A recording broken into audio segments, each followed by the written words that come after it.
Lucy found there. "Good evening," said Lucy, but the fawn was so busy picking up its parcels that at first it did not reply. When it had finished, it made her a little bow. Good evening," said the fawn. "Excuse me, I don't want to be inquisitive, but should I be right in thinking that you are a daughter of Eve?" "My name's Lucy," she said, not quite understanding him. "But forgive me, you are what they call a girl?" said the fawn. "Of course I'm a girl," said Lucy. "You are in fact human?" "Of course I'm human," said Lucy, still a little puzzled. To be sure, said the fawn. "How stupid of me! But I've never seen a son of Adam or a daughter of Eve before. I am delighted. That is to say," and then it stopped as if it had been going to say something it had not intended, but had remembered just in time. Delighted, it went on. "Allow me to introduce myself. My name is Tumnus." "I am very pleased to meet you, Mr. Tumnus," said Lucy. "And may I ask, O Lucy, daughter of Eve," said Mr. Tumnus, "how you have come to Narnia?" "Narnia? What's that?" said Lucy. "This is the land of Narnia," said the fawn, "where we are now. All that lies between the lamp-post and the great castle of Cair-Paravel on the eastern sea. And you have come from the wild woods of the west?" I got in through the wardrobe in the spare room," said Lucy. "Ah!" said Mr. Tumnus, in a rather melancholy voice. "If only I had worked harder at geography when I was a little fawn, I should no doubt know all about those strange countries. It's too late now." "But they aren't countries at all," said Lucy, almost laughing. "It's only just back there. At least, I'm not sure. It is summer there." "Meanwhile," said Mr. Tumnus, "it is winter in Narnia, and has been for ever so long, and we shall both catch cold if we stand here talking in the snow. Daughter of Eve from the far land of Spare where eternal summer reigns around the bright city of Wardrobe, how would it be if you came and had tea with me?" "Thank you very much, Mr. Tumnus," said Lucy, "but I was wondering whether I ought to be going back." "It's only just around the corner," said the fawn, "and there'll be a roaring fire and toast and sardines and cake." "Well, it's very kind of you," said Lucy, "but I shan't be able to stay long." "If you will take my arm, daughter of Eve," said Mr. Tumnus, "I shall be able to hold the umbrella over both of us. That's the way. Now off we go."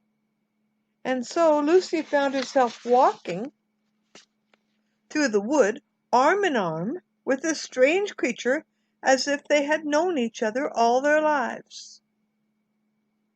They had not gone far before they came to a place where the ground became rough, and there were rocks all about, and little hills up and little hills down. At the bottom of one small valley, Mr. Tumnus turned suddenly aside, as if he were going to walk straight into an unusually large rock. But at the last moment, Lucy found he was leading her into the entrance of a cave. As soon as they were inside, she found herself blinking in the light of a wood fire. Then Mr. Tumnus stooped and took a flaming piece of wood out of the fire with a neat little pair of tongs and little lamp. "Now we shan't be long," he said, and immediately put a kettle on. Lucy thought she had never been in a nicer place. It was a little, dry, clean cave of reddish stone, with a carpet on the floor and two little chairs. "One for me and one for a friend," said Mr. Tumnus. "And a table and a dresser and a mantelpiece over the fire and above that a picture of an old fawn with a gray beard. In one corner there was a door, which Lucy thought must lead to Mr. Tumnus's bedroom, and on one wall was a shelf full of books. Lucy looked at these while he was setting out the tea things. They had titles like The Life and Letters of Silenus or Nymphs, and Their Ways, or Men, Monks, and Gamekeepers, A Study in Popular Legend, or Is Man a Myth? Now, daughter of Eve, said the fawn, and really it was a wonderful tea. There was a nice brown egg, lightly boiled, for each of them, and then sardines on toast, and then buttered toast, and then toast with honey, and then a sugar-topped cake. And when Lucy was tired of eating, the fawn began to talk. He had wonderful tales to tell of life in the forest, and he told about the midnight dances, and how the nymphs who lived in the wells and the dryads who lived in the trees came out to dance with the fawns, about long hunting parties after a milk-white stag who could give you wishes if you caught him, about feasting and treasure-seeking with the wild red dwarfs in deep mines and caverns far beneath the forest floor, and then about summer, when the woods were green, and old Silenus on his fat donkey would come to visit them, and sometimes Bacchus himself, and then the streams would run with wine instead of water, and the whole forest would give itself up to jollification for weeks on end. Not that it isn't always winter now, he said gloomily. Then, to cheer himself up, he took a little from its case on the dresser, a strange little flute that looked as if it were made of straw, and began to play. And the tune he played made Lucy want to cry, and laugh, and dance, and go to sleep, all at the same time. It must have been hours later, when she shook herself and said, "Oh, Mr. Tumnus, I'm so sorry to stop you, and I do love that tune. But really, I must get home. I only meant to stay for a few minutes." "It's no good now, you know," said the fawn, laying down his flute and shaking its head at her very sorrowfully. "No good?" said Lucy, jumping up and feeling rather frightened. What do you mean?" "I've got to go home at once. The others will be wondering what has happened to me." But a moment later she asked, "Mr. Tumnus, what is the matter?" For the fawn's brown eyes had filled with tears,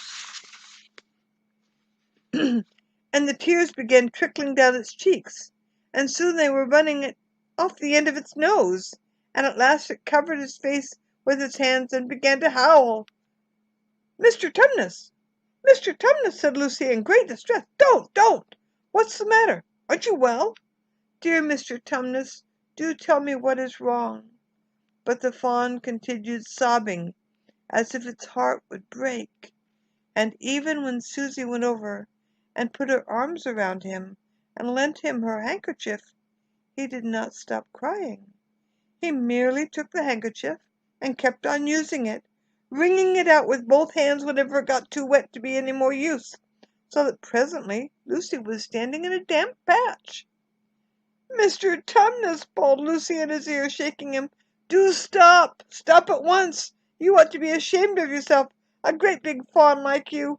What on earth are you crying about?" "Oh, oh, oh!" sobbed Mr. Tumnus. "I'm crying because I am such a bad fawn." "I don't think you're a bad fawn at all," said Lucy. "I think you are a very good fawn. You are the nicest fawn I've ever met." "Oh, you wouldn't say that if you knew," replied Mr. Tumnus between his sobs. "No, I'm a bad fawn. I don't suppose there ever was a worse fawn since the beginning of the world." "But what have you done?" asked Lucy. "My old father now," said Mr. Tumnus. "That's his picture over the mantelpiece. He would never have done a thing like this." "A thing like what?" said Lucy. "Like what I've done," said the fawn. Taken service under the White Witch. That's what I am. I'm in the pay of the White Witch." "The White Witch? Who is she?" "Why, it is she that has got Narnia under her thumb. It's she that makes it always winter and never Christmas. Think of that!" "How awful!" said Lucy. "But what does she pay you for?" "That's the worst of it," said Mr. Tumnus with a deep groan. "I'm a kidnapper for her. That's what I am. Look at me, daughter of Eve. Would you believe that I'm the sort of fawn to meet a poor, innocent child in the wood, one that had never done me any harm, and pretend to be friendly with it, and invite it home to my cave, all for the sake of lulling it asleep, and then handing it over to the White Witch?"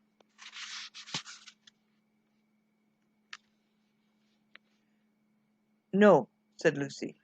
"I'm sure you wouldn't do anything of the sort." "But I have," said the fawn.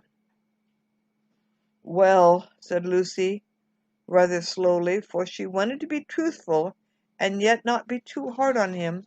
"Well, that was pretty bad, but you're so sorry for it that I'm sure you will never do it again." "Daughter of Eve, don't you understand?" said the fawn. "It isn't something I have done. I'm doing it now, this very moment." "What do you mean?" cried Lucy, turning very white. "You are the child," said Mr. Tumnus. "I had orders from the White Witch that if I ever saw a son of Adam or a daughter of Eve in the wood, I was to catch them and hand them over to her. And you are the first I ever met. And I've pretended to be your friend and asked you to tea, and all the time I've been meaning to wait till you were asleep and then go and tell her." "Oh, but you won't, Mr. Tumnus," said Lucy. "You won't, will you? Indeed, you really mustn't." "And if I don't," said he, beginning to cry again, "she's sure to find out, and she'll have my tail cut off, and my horns sawn off, and my beard plucked out, and she'll wave her hand over my beautiful cloven hooves, and turn them into horrid solid hooves, like a wretched horse's. And if she's extra and specially angry, she'll turn me into stone, and I shall be only a statue of a fawn in her horrible house, until the 4 thrones at Cair Paravel are filled, and goodness knows when that will happen, or whether it will ever happen at all." "I'm so sorry, Mr. Tumnus," said Lucy, "but please let me go home." "Of course I will," said the fawn. "Of course I've got to. I see that now. I hadn't known what humans were like before I met you. Of course I can give you up to the witch, not now that I know you. But we must be off at once. I'll see you back to the lamp post. I suppose you can find your own way from there back to spare room and wardrobe?" "I'm sure I can," said Lucy. "We must go as quietly as we can," said Mr. Tumnus. "The whole wood is full of her spies. Even some of the trees are on her side." They both got up and left the tea things on the table, and Mr. Tumnus once more put up his umbrella, and gave Lucy his arm, and they went out into the snow. The journey back was not at all like the journey to Fawn's cave. They stole along as quickly as they could, without speaking a word, and Mr. Tumnus kept to the darkest places. Lucy was relieved when they reached the lamp-post again. "Do you know your way from here, daughter of Eve?" said Tumnus. Lucy looked very hard between the trees, and could just see in the distance a patch of light that looked like daylight. "Yes," she said, "I can see the wardrobe door."